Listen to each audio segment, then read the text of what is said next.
Okay, so next week is test number 3.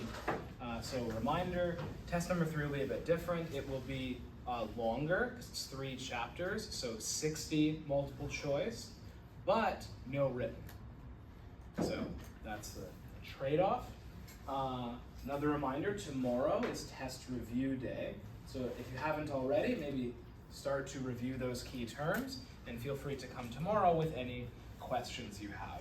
So for 1200, that's at 2:30. The room is listed in the syllabus. And the semester, as always, goes by quicker than you expect. I only have 2 lectures to give after today. So there's test 3 next week, 2 lectures, each of which are on a similar topic. One is on psychological disorders, and one of which is on treatment. The week after that will be the lab, where we will not be meeting here. We'll be meeting in the lab, and I'll remind you the week before. And then we have the final, and that's it. So, not much left. I mean, still a good amount left as far as grading, because the test 3 is worth 20% and the final is worth 30, but not much in the way of more lectures. Okay, so the chapter today is on stress, health, and happiness. So I've used, I guess, 3 intro psych textbooks in my life. One was the David Myers one that I used here when I was an undergrad.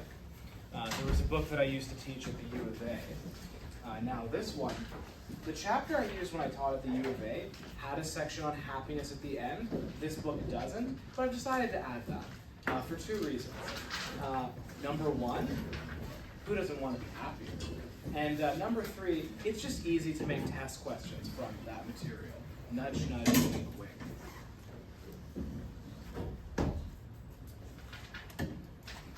So the first bit's on stress. So an important distinction to start off with is the distinction between stressors and stress. A stressor is an event that causes the reactions that we call stress. So the upcoming test, for example, is a potential stressor. Stress is then the set of physical and psychological reactions to the stressor.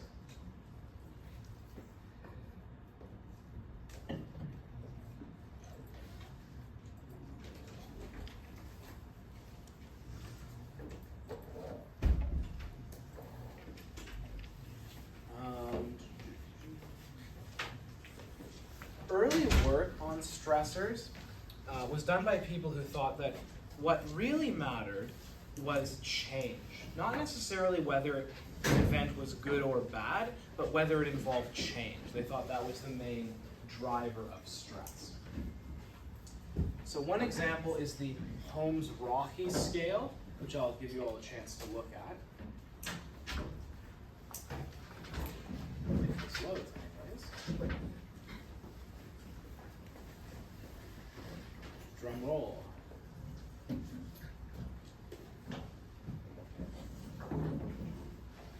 Okay.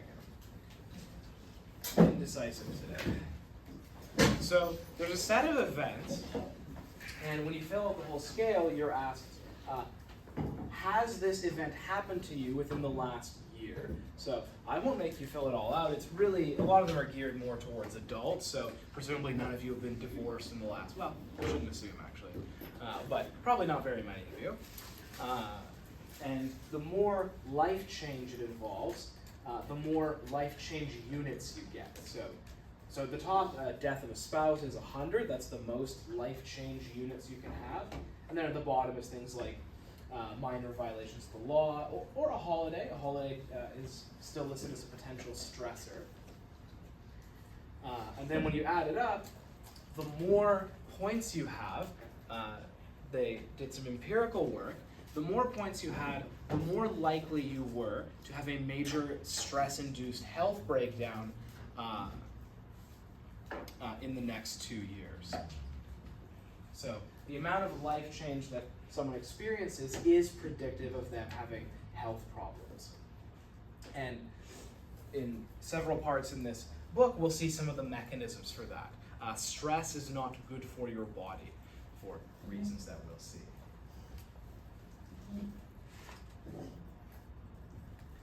If you want to see something similar that might be more geared towards you, one of the first pages in the chapter has the college undergraduate stress scale. So similar to the Holmes-Rahe scale, but more geared towards the kinds of experiences that students are likely to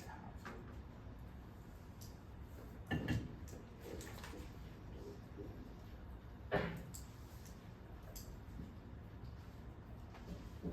So what happens when we experience stress? What it activates is the sympathetic nervous system, which we've already seen in prior chapters. The sympathetic is the fight or flight system. And this was very adaptive for our ancestors. This was designed to prepare us for threats like tigers and lions. As I said in a prior chapter, what happens is resources are diverted away from things like digestion, wound healing, and immune function. That immune function one's going to be relevant later. And the energy is rediverted to get you ready to fight or flee. So heart, lungs, muscles, things like that. This is very useful, or was very useful, in our ancestral environment. Helps you to run away from lions. But in the modern environment, many of the things that trigger the stress reaction last for longer periods of time, and therefore the reaction is not as adaptive. Right? If you're like this for a long time, it can be very straining in various ways. A bit more detail about the mechanisms. You should know about the HPA axis. So these are three structures that interact with each other. H stands for the hypothalamus.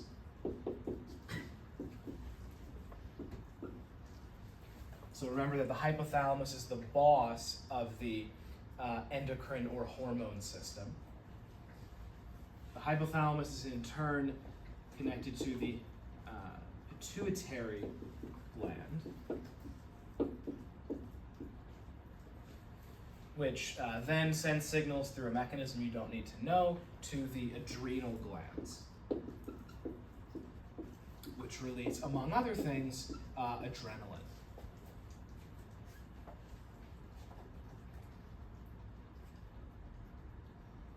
So actually, the book lists, so that's easy to remember, like adrenal glands.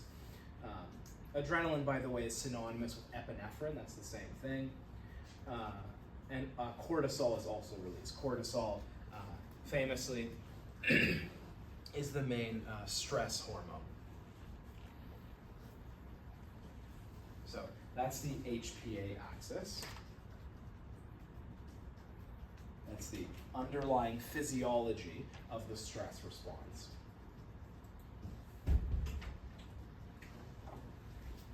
The stress response also happens with a predictable pattern. There's a predictable pattern that it occurs in, and this pattern is called the General Adaptation Syndrome, or GAS, and this is what the pattern looks like. So the curve you can think of is corresponding to the amount of sympathetic nervous system activity. So how heightened are you? So stage 1 of the General Adaptation Syndrome is alarm, sometimes called alarm reaction. So this 20 minutes ago, I tell you all, there is a test next week. Okay, start to brace for impact. So the amount of sympathetic nervous system increases. Resistance is the amount of sympathetic nervous system activity stays high. So you stay in that heightened state. But it is not possible to stay like this forever, right? That's too much of a drain on your body's resources. So eventually you enter exhaustion. So your resources are too depleted and you leave that sympathetic state. That is when you are most likely to get sick. Some of you may have the experience of you have a test coming for a long time and you get the flu just before the test. This is one possible mechanism by which that can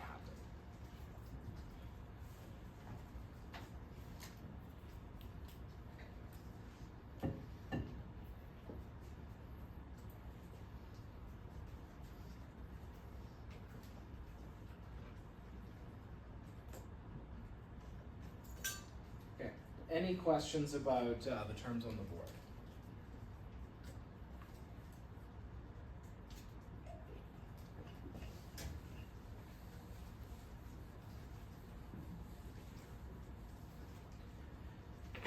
Okay, so I mentioned in passing that stress reactions can reduce immune functioning. We'll see more about that in a bit. Another thing they can do is speed up aging. So here we have to talk about one of the mechanisms of aging. So as you all should know, humans have 23 pairs of chromosomes, one from mom, one from dad, so 46 chromosomes total. At the end of each chromosome is a cap on each side, or on each end, I should say. And those caps are called telomeres.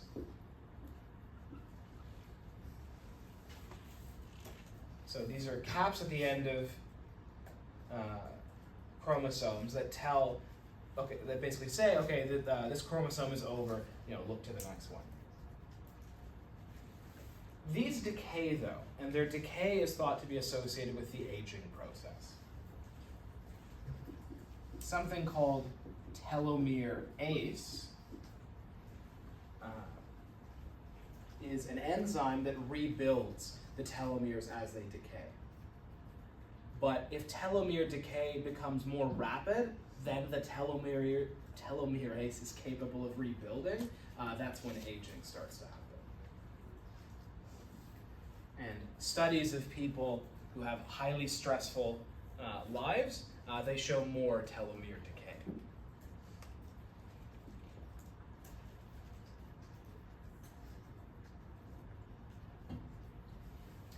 One famous example of this, or I should say an example that's consistent with this, is pictures of presidents and prime ministers after their terms in office. Not always true, but the book has some examples of before and after pictures of presidents, even after 8-year terms, and they seem to age more rapidly. So I have some footage of Obama making a joke about this, about how fast he aged relative to his wife. A little exaggerated, but memorable example of that. So that's its relationship with aging. As far as the ways in which it competes with the immune system,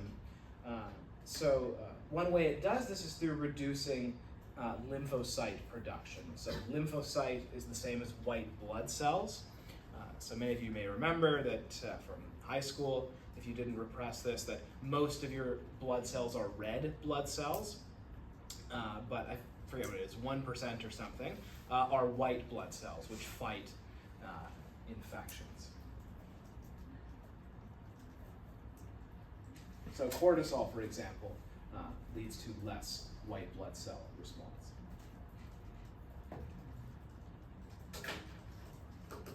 And again, think of the bear or lion case, right? In the context in which we evolved, if you're in that stressful situation, that threatening situation, not much of a point in wasting your body's resources fighting diseases.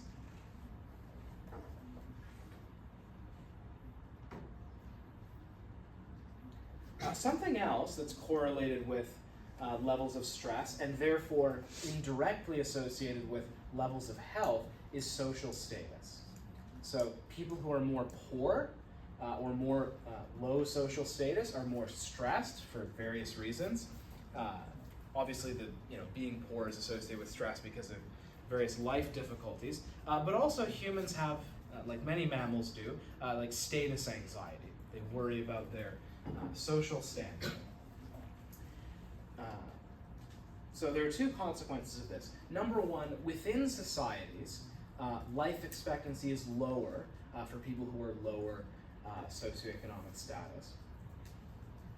But also between societies, societies with greater differences between the rich and the poor have lower life expectancy on average as a result.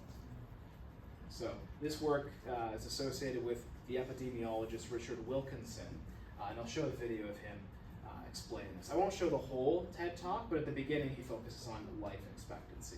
He goes on to talk about some other social problems, but this is illustrative of some of the stuff in the book.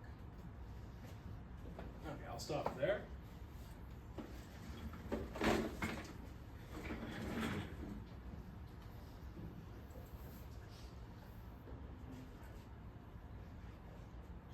So those are some societal variables associated with stress and health. What about personal variables?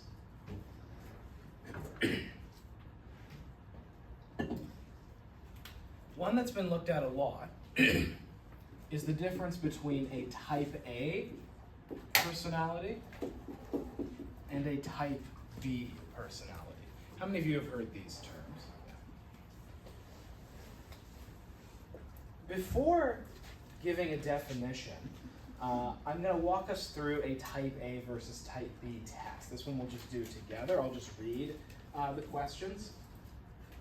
And you'll get a flavor for what each means just through doing this test.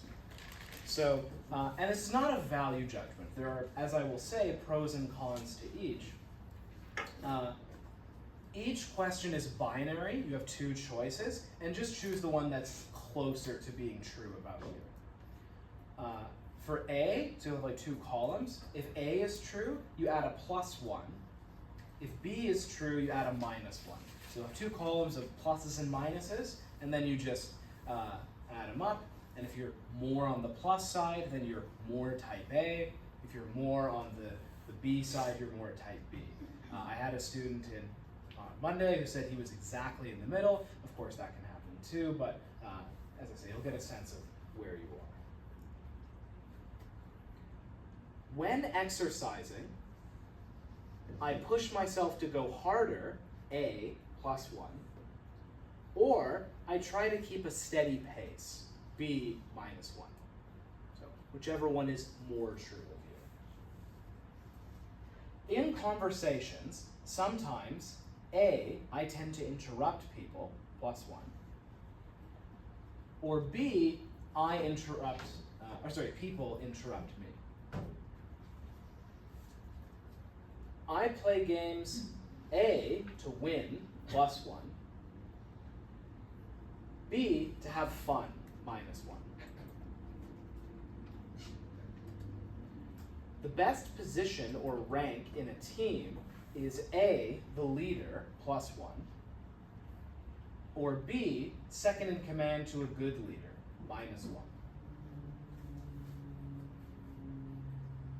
When driving, or whatever your mode of transportation is, like walking, riding a bike, whatever, A, I tend to pass other people, or B, other people tend to pass me.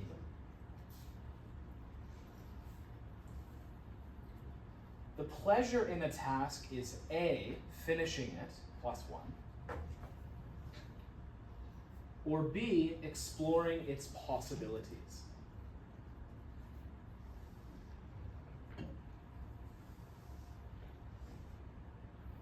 I eat A for a fast burst of flavor, so I eat quickly, or B, I eat slowly to savor the flavors.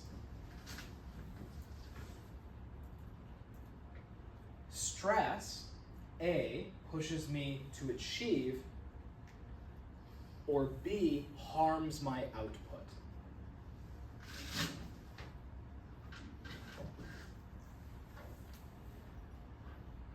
When I take breaks, A, I stay preoccupied with my work, or B, I enjoy the moment.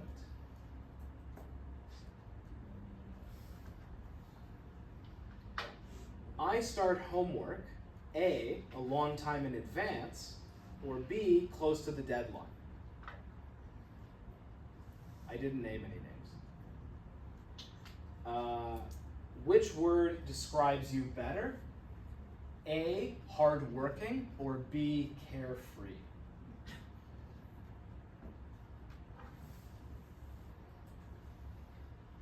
How often do you worry about the future? A, often. B, rarely. Again, whichever one is more true. Do you keep a weekly schedule? A, yes. B, no.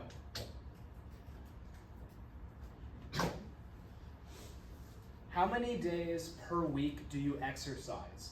3 or more is A, so if it's exactly 3, that's still A. Less than 3, B.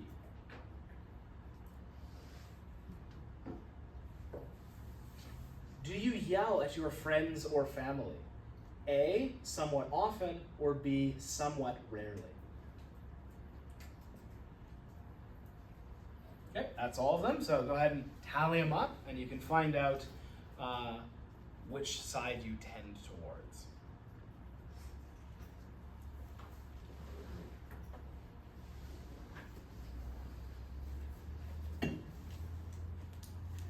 Okay, show of hands, who is more A? Who's more B? Interesting, I think there's more A's in this class than Monday. So I am slightly more B. My brother is like the literal walking epitome of type A. I'll show a video of that in a second. But just to give a definition, and you can probably already tell roughly what's going on here, people who are type A are more hardworking, competitive, and irritable. Those are the core traits of being type A.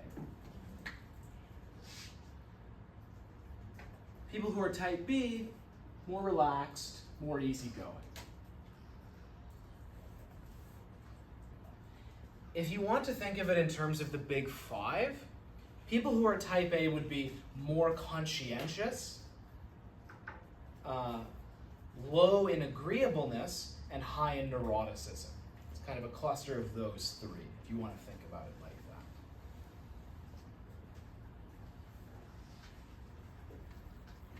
So what are the pros and cons? Well, the pros for type A should be transparent. They tend to achieve more, on average. Not surprising. All else being equal, they tend to get more shit done. But the upside of being type B is lower risk of cardiovascular problems later in life. It turns out that being like this your whole life can be bad for your health. Particularly the irritability part of the type A personality is associated with stress and problems later. As I say, I'll show an example of a type A personality. So my brother, he will do things, like 3 or 4 things in a day that, for me, that's a full day. Like he'll work an 8-hour shift, he'll go for a run, he'll hang out with friends, go to the weight room, like that's, all of that in a day. He's very go, go, go. He's also competitive and irritable. So during COVID, we started playing a lot of Super Smash Bros. So we were never really big gamers growing up, but we were bored during the lockdown, and Daniel, my brother, had the idea of, I remember we were sitting on the couch doing nothing, and he just said, why don't we get Smash Bros? And I was like, yeah, that sounds good. We used to play it at a friend's house kind of thing. And we got really into it. And but when Daniel would lose, he would scream uncontrollably. He was very unhappy when he would lose. He would, as they say, rage quit. But it became hard on my brother and other brother and I, who were more type B, and we were like, hey, just settle down. It's not that big of a deal. And he was like, no, you guys are big babies or whatever. So I hid my phone to record his outbursts. So you will see an example of a type A personality in action.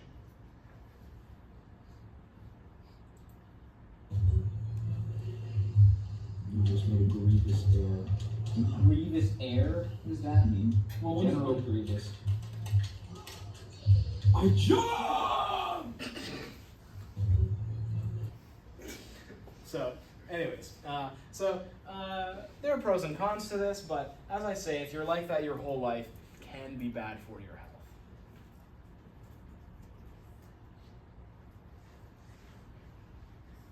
Okay. Any questions on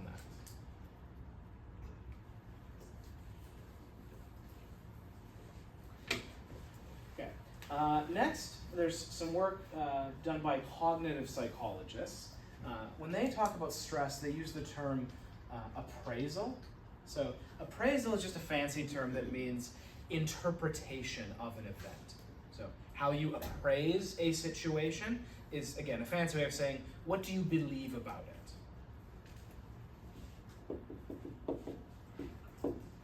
Cognitive psychologists distinguish between a primary appraisal and a secondary appraisal. The primary appraisal is your appraisal of the stressor or of the event.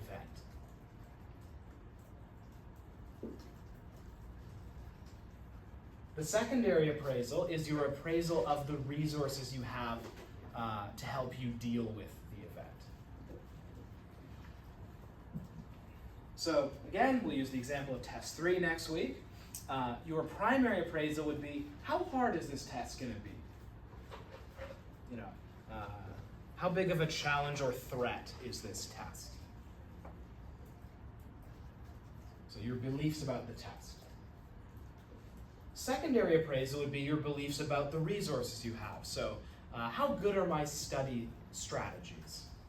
If you have some study strategies that have worked in the past or some new ones that you're going to try, which some of you should do, your beliefs about all of those would fall under the secondary appraisal.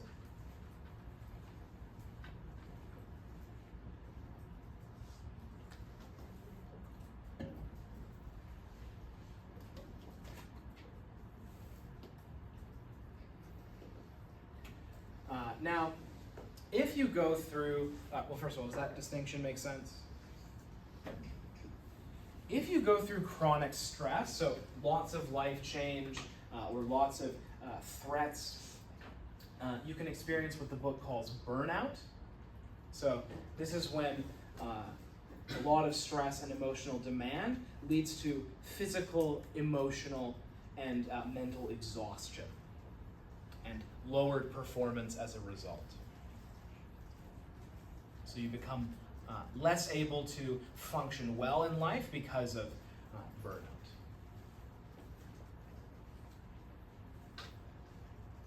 I have a clip that was very cathartic during my master's, which was probably the hardest step in my education. The transition from undergrad to graduate school is a difficult one. Once I got used to it, then it was easier than undergrad. But that initial transition was difficult. One of my favorite movies is a movie probably very few of you have heard of, which is Tommy Boy. It's a very stupid movie, but it's perfect if you're in just the right mood. Have any of you seen Tommy Boy? Literally 0. One person. Bonus 10 marks. So the premise of Tommy Boy is he's, let's just say, not the brightest person, and he barely gets through college, so he finishes all that stress. Then his father gets remarried and then dies, and he has to help take over the family business, which he's not very good at. He's trying to sell car parts to various owners and fails every time. Part of the humor of the show is his various failures. So I'll show some footage of him experiencing burnout. Okay, well, that was enjoyable for me and 1.5 other people, but okay. So that's burnout. Okay, what about coping with stress? So the book goes through a few different types of coping. The first one is exactly what it sounds like, repressive coping. So if you just try to push the negative emotions outside of awareness, and avoid said feelings, that would be repressive coping.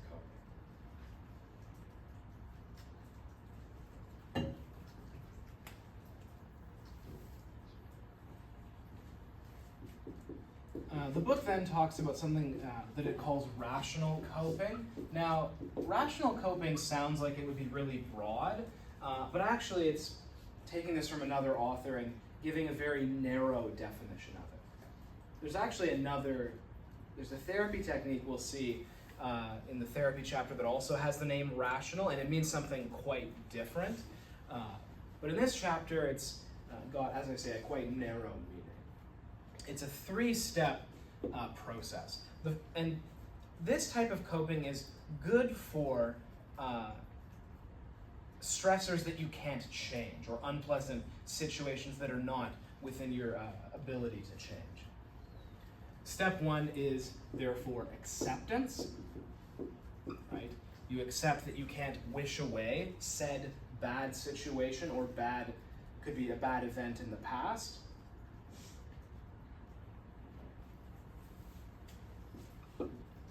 Step two is exposure, which is part of another kind of therapy technique we'll see in the therapy chapter. In this context, it means just thinking about it, exposing yourself to awareness of the stressor or the bad situation, and training yourself to be more comfortable with it.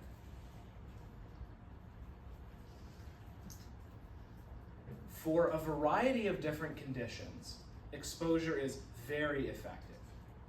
As we'll see in the therapy chapter, it's particularly effective for phobias, at least when done in a specific way, as we'll see then. And then step three, the book calls understanding, which is a bit of a misnomer. What this is really aimed at is coming to have a sense of meaning related to the bad thing. So understanding means having a story about or narrative about the event in question in which it has meaning for you. So, as I said, it's a more narrow definition, but that's what the book means by rational coping.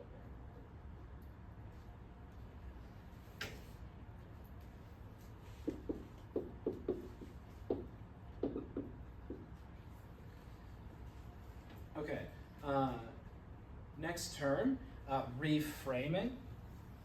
This is similar to what the therapy chapter will call cognitive therapy. So reframing is changing your interpretation of a stressor. So the book gives a nice example. Suppose you're really afraid of public speaking. I'm a little broken. This was never as much of a problem for me. When I was a kid, I was more afraid of normal one-on-one social interaction than public speaking, but there's probably something wrong with me. But if you're afraid of public speaking, one thing you could do is reinterpret that heightened state as meaning not nervousness, but excitement. Like, no, I'm just getting pumped. The fast heart rate and butterflies is me being pumped to give this talk. That would be an example of reframing.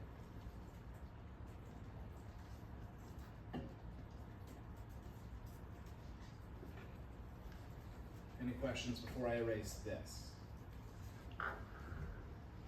Yep. So for rational coping, I might be a little far ahead, but I noticed there's coping strategies that says memorize this. Is this like part of it? Yeah, there's coping strategies at the end that I also, right before hardiness, I think. So those are other coping strategies. Yeah.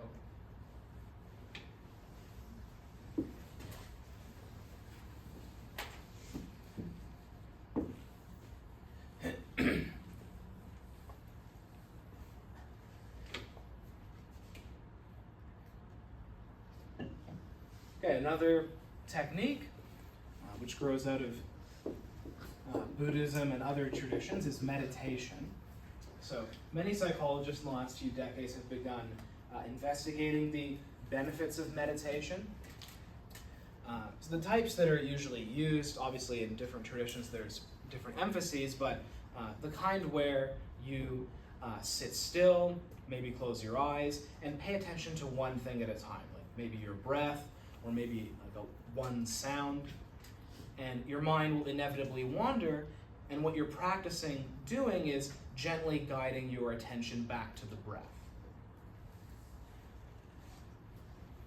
And this has shown a lot of promise as a treatment for a variety of conditions. So it improves, blood pressure, anxiety, and a number of other things.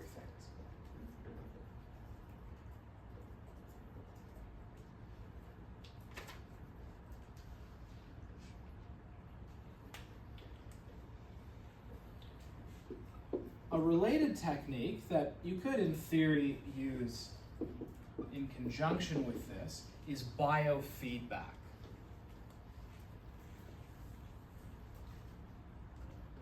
With biofeedback, you get some kind of visual representation of a body measure. So a simple case, suppose you want to train yourself to slow your heart rate down, to not be so heightened. You have something hooked up and you watch your heart rate. Actually, there's apps on your phone you can get for this. And then you practice engaging in different kinds of relaxation techniques or meditation or what have you, and you get feedback on whether your heart rate's actually slowing down. Because it's kind of hard to tell by introspection, like how fast is my heart rate going right now? I don't really know. But if you have feedback, you can then train yourself to relax.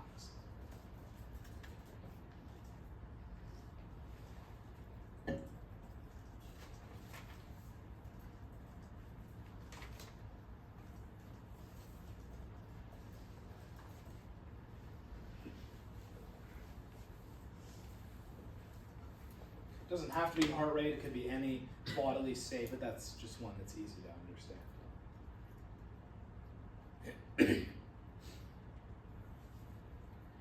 Next section I won't say too much about. Aerobic exercise, just for whatever it's worth, is good for basically everything, including different aspects of mental health. So levels of stress, depression, etc., are improved by engaging in exercise. Any questions? No.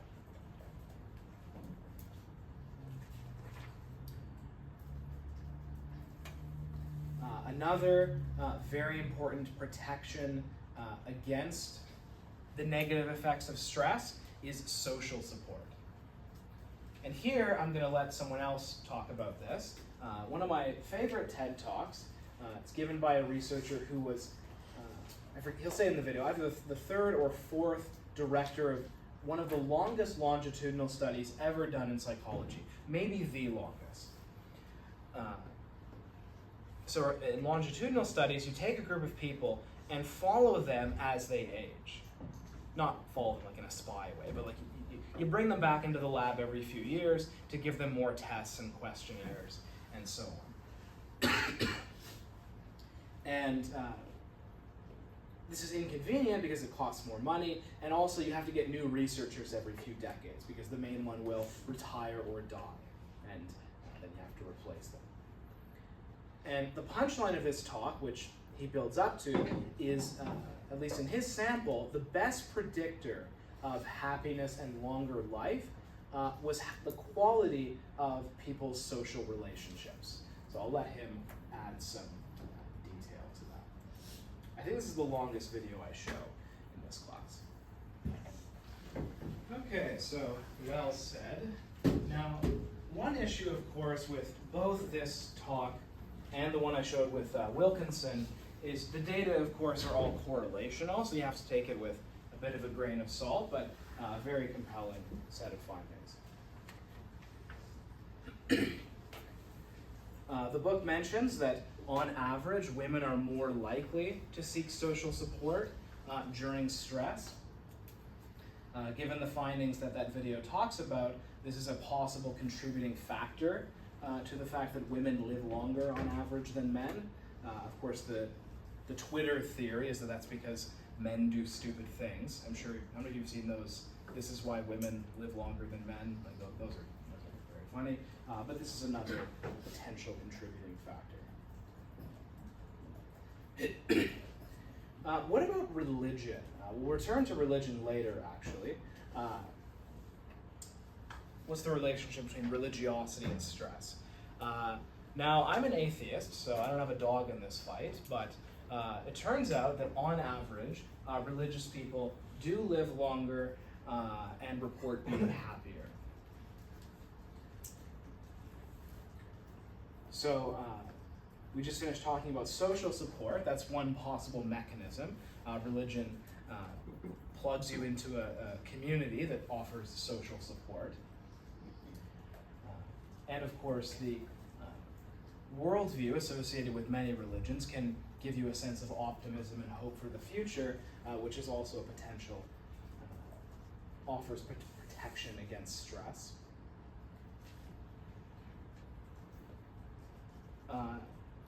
One theory is that it's divine intervention. This runs into the problem that large-scale studies of intercessory prayer show no effect. So the book reports one study of over 1,800 people. They did an experiment. They randomly assigned people to different conditions. So two of the conditions are you're told that you may be prayed for, but you're not. And another is you're told you may be prayed for and you are.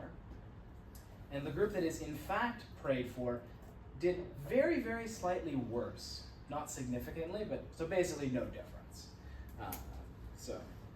No evidence of effects of that, but there are various other benefits that religious communities and religious practices offer. We'll return to that at the end of the chapter, as I say.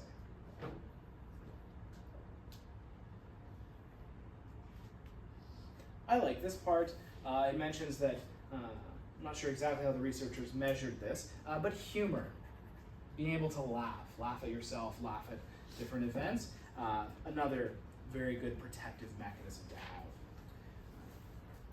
namely protection against stress. Okay, we're already over halfway. This chapter is probably the one I have the least to say about, so let's take our break now. Come back at 10:45. Okay, so let's keep going. There's a brief section on the psychological effects of illness. So this will be news to none of you, but when you are physically ill, your mood tends to go down.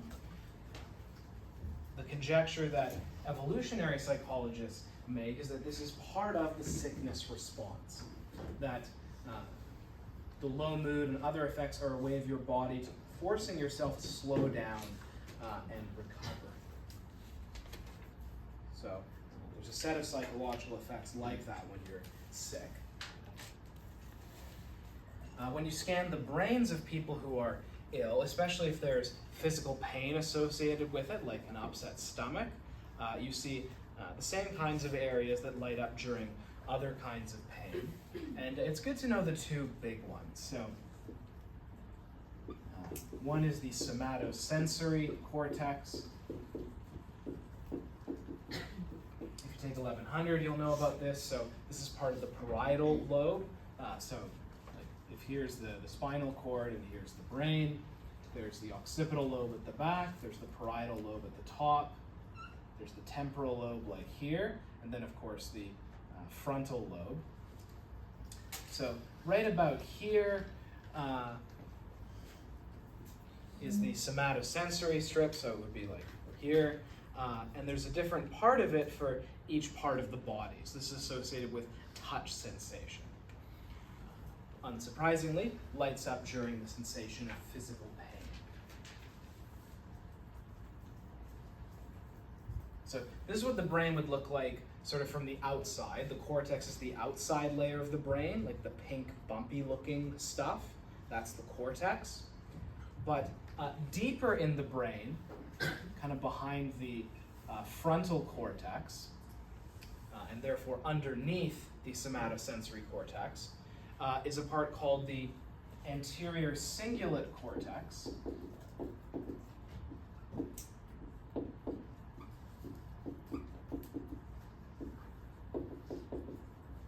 Or ACC. This brain has been likened to the brain's alarm bell. It's one way to think about it. So one simple task that it has been shown to be active in is like Stroop type tasks. So you give people a set of words and they have different colored buttons in front of them. And they're supposed to push the button that the word corresponds to. So in this case, you push the red button, but a lot of them will have conflict between the color of the font and what the word says. So you kind of feel tempted to push green. The ACC lights up when you make a mistake. So if you flash this word and you push green and then you go, made a mistake, that's associated with ACC activity. And it also lights up, which makes sense, during experiences of pain.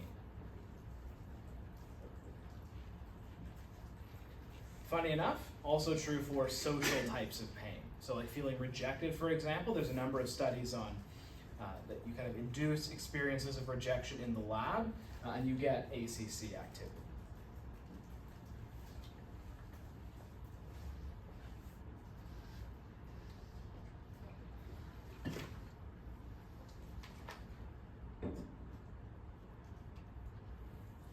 Okay, what about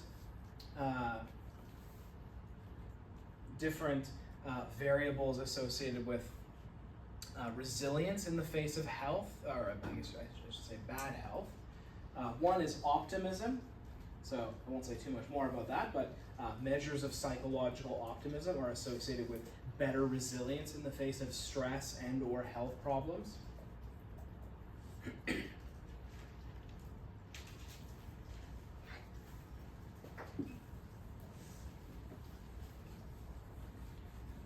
Another is hardiness, which, like rational coping, the book gives a more narrow definition of this. It's associated with an author who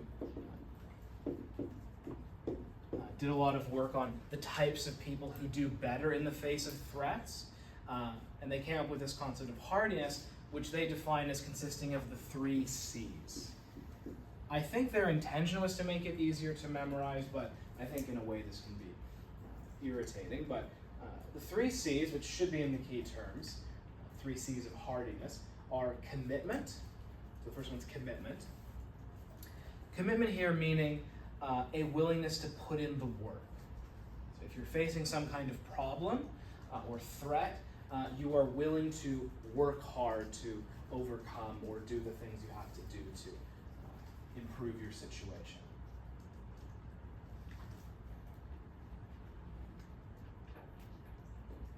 The second C is control, which relates to a term from a prior chapter, which is locus of control. So this is the belief that you control what happens to you. So it's what a prior chapter called an internal locus of control. So you don't blame your environment or you don't blame the situation. You say, no, it's up to me what happens here.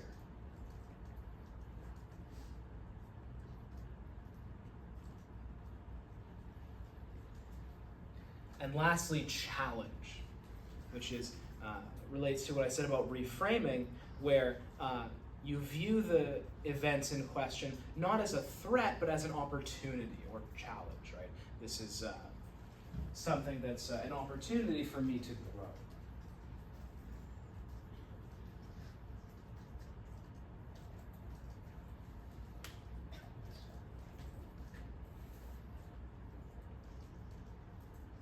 So I've added here terms from the other book I used to use, 2 types of coping, which bear some relationship to hardiness.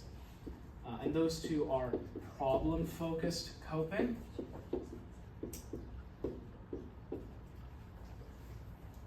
and emotion-focused coping.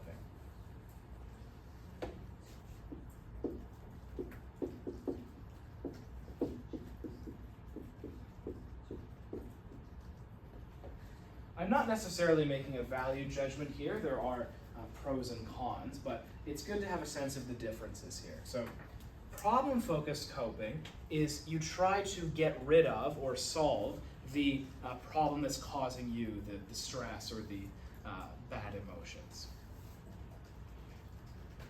So the example I used on Monday was, suppose I'm still in grad school and my problem is that my PhD supervisor is mean to me. In fact, I was lucky, my PhD supervisor was very nice, but suppose he continually tells me, you know, David, you're a real disappointment. You will never amount to anything, and berates me and is a cruel taskmaster. Problem-focused would be, I try to get him to stop being a jerk, or I try to get a new supervisor, or something like that. I'm trying to change the situation.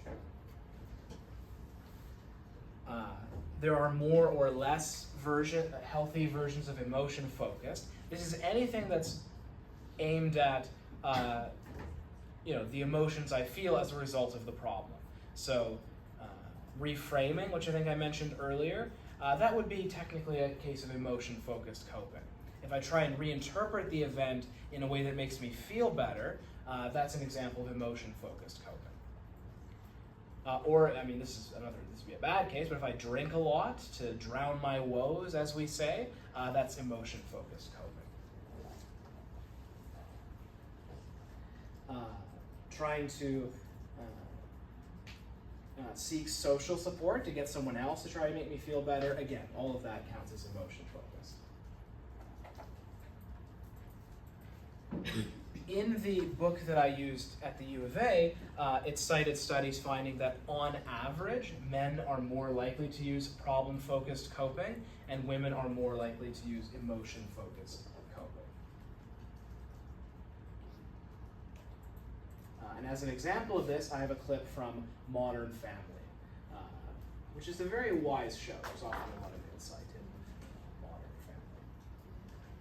I'm just trying to help you guys out. Okay, so only a few sections left. So there's a section on what's sometimes called health psychology. So psychology is in part the study of human behavior, and behavioral choices people make are relevant to their health outcomes. I have very little to add to what the book says here. So there's a section on eating healthy. There's a section on avoiding sexual risks, so like practicing safe sex practices. One psychological variable that's relevant there is what the book calls the illusion of unique invulnerability. So people tend to think that they are above average in everything. If you do studies, most people think they are above average for anything you can measure, which, when you think about it, they can't be right, at least not all of them. And this includes how invulnerable we are to risks. So when you ask people about various sexual risks, like people who engage in unsafe sexual practices, they tend to say, that would never happen to me, or report believing that, which of course can contribute to various bad health outcomes. There's a section on smoking. I'm not going to waste your time. Smoking bad. Any questions?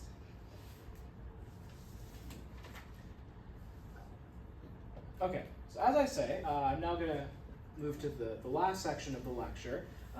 My other book had a section on positive psychology. I've slapped this on at the end because the other stuff is exactly the stuff I have the least to say about. And as I mentioned in passing, it's very easy to make test questions about this material. So in the key terms, you'll see 12 findings from positive psychology. These are testable. And I'll just go through them.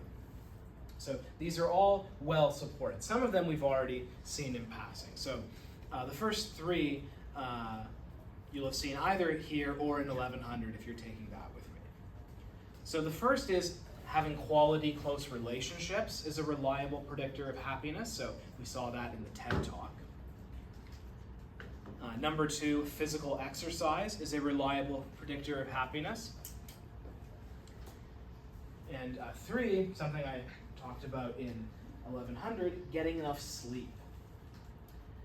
The way I introduced that in 1100 is I said, imagine there was a pill that would improve your mood, help you have clearer skin, help you lose weight, and help you think more clearly and remember better.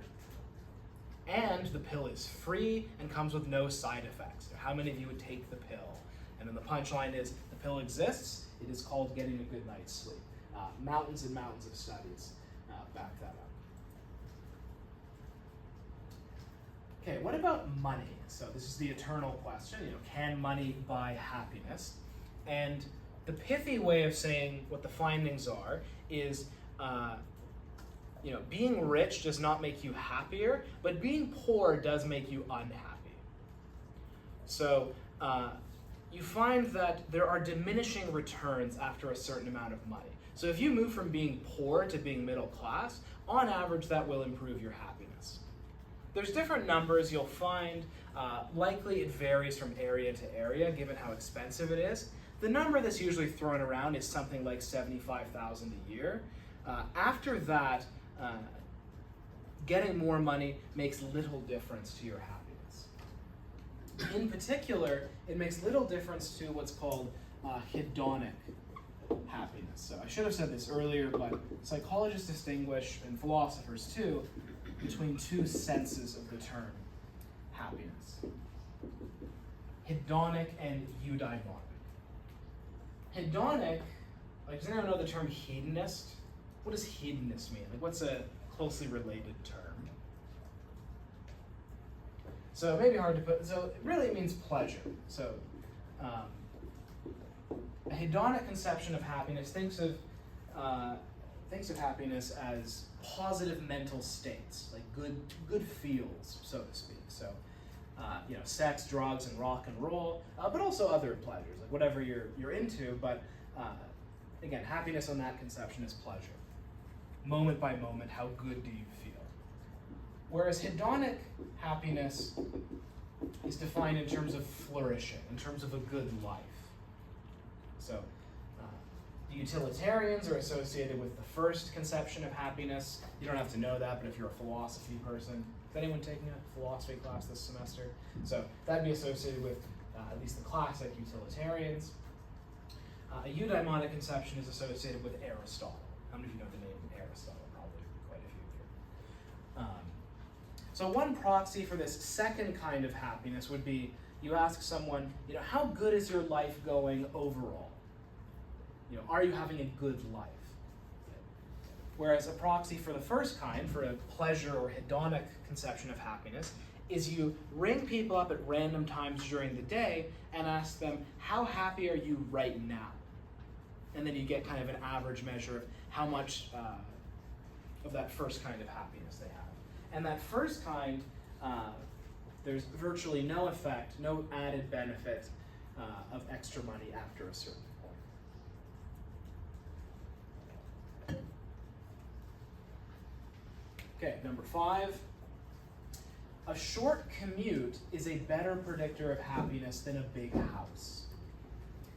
Now, all of these are on average. People are different, but there have been several studies on this. If you have a big house, you get used to it pretty quickly. I'll say later, that's true for a lot of things. A lot of things that you think will make you happier, or for that matter, things that you think will make you sadder, you tend to adapt to them, tend to get used to them. There are a few exceptions, and a long commute is one of them. Having a longer commute is a daily source of irritation, and it is not easy to get used to. So on average, variation here, but on average, if you had to bet, a longer commute takes a bigger toll on your happiness than having a smaller house. So if you have the choice between a short commute and a bigger house, all else being equal, you should go for the short commute.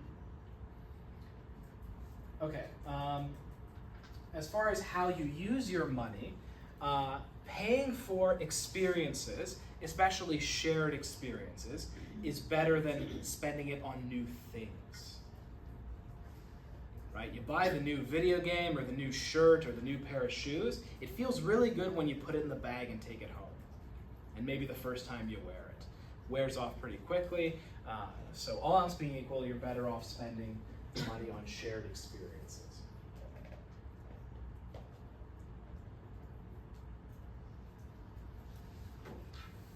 Again, there's quite a bit of evidence with regard to 7, the effect of religiosity. There's a really good, there's a really good summary of this online by someone named David Myers, who wrote my intro psych textbook that I used when I took this course 10 years ago. It's a bit of a paradox, but it's all right.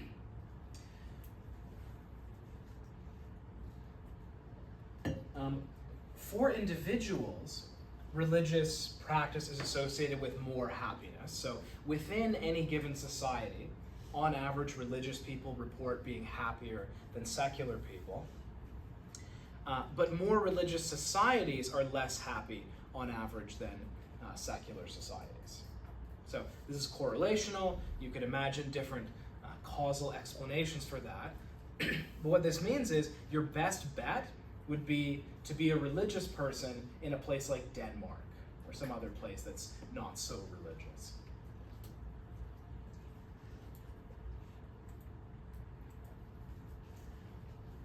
What about having kids? Another, eternal debate. Here, it depends which measure of happiness you're using. So if you are talking about eudaimonic happiness, so how much you think that your life has purpose and meaning, having kids is a bonus. So people with kids, on average, report more life satisfaction. They feel like their life has more purpose and meaning. But if you measure moment-by-moment hedonic happiness, having kids is associated with less of that. So moment by moment, you feel like, I want to kill this kid. You are less happy.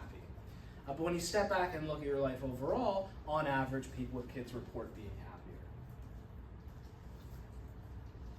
Now, I recently found out that second finding, the fact that there's less moment-by-moment happiness for people who have kids, that may not be the case in countries with better childcare, with more social services. So again, places like Scandinavia. So a bit of a question mark there, but at least in North America, number 8 seems to be true.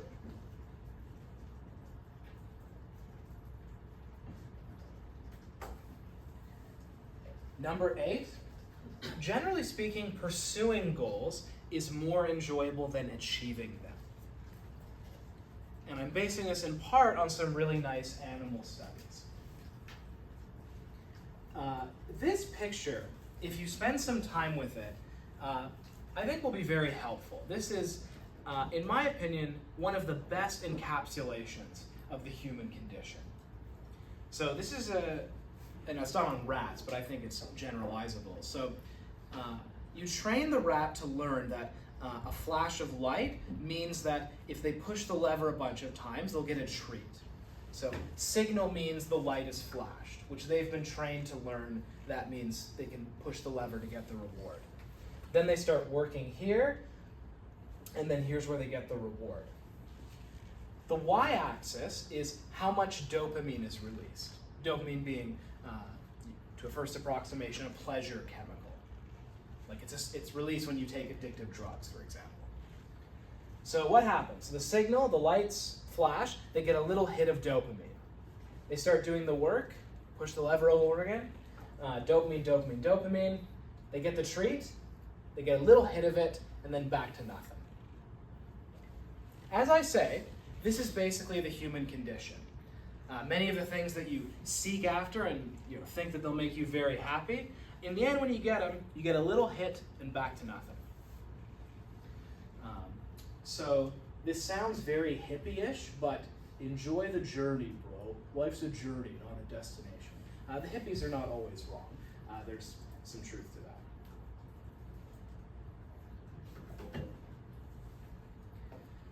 that. 10, potentially bad news. Happiness, at least self-reported happiness, has a genetic component. So you do the standard twin studies. Something like half of the variation in self-reported happiness is heritable. So identical twins are more similar in terms of levels of self-reported happiness than non-identical twins are.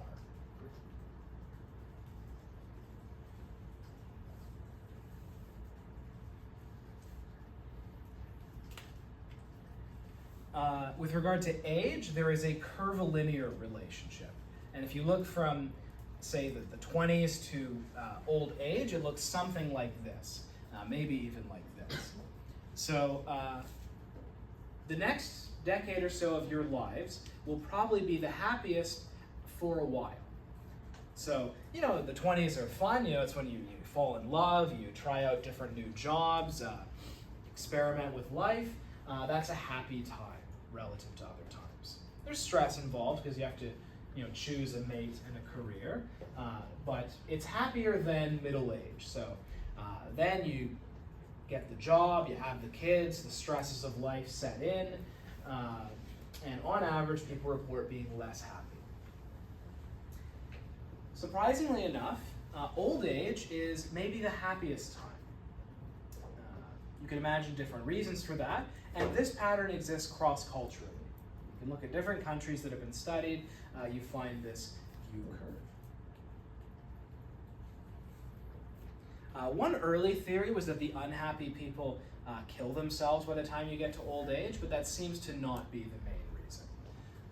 It could be that you have a healthier view of life by that time, you're more thankful and content, other theories like that, but whatever the explanation is, this curve is a very robust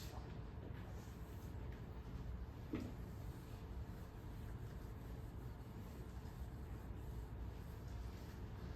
Okay, number 12 I'll say a bit about and then show a video, which will be the last video of the day. We tend to adjust to major life events, whether good or bad. So, things like getting paralyzed, for example, which is obviously a very bad event. Initially, after paralysis, people do report being very depressed, no surprise there. Within a year or two, they are basically back to being as happy as they were before. This is good to know. So that's kind of the upside, but the reverse is true too. Good events or good changes in your life, you tend to get used to. So one example from my life, this is my dream job. If you had told me like 5-10 years ago that I'd be teaching psychology full-time, I'd be like, wow, I must be so happy when that happens. Now I'm a pretty upbeat person, but I must get like 3 out of 10 bonus points from that. And when I started doing it at the U of A, I was very excited to be finally like doing what I wanted to do. At this point, I'm here, I'm doing it, teaching again. You just get used to stuff. So I'll show a video of Paul Bloom talking a bit about these studies, and that'll be the end of class. Okay, we'll stop there. Any questions on the 12 findings from positive psychology? All right, I'll see some of you tomorrow for test review, and the rest of you for test next week. Good luck with studying.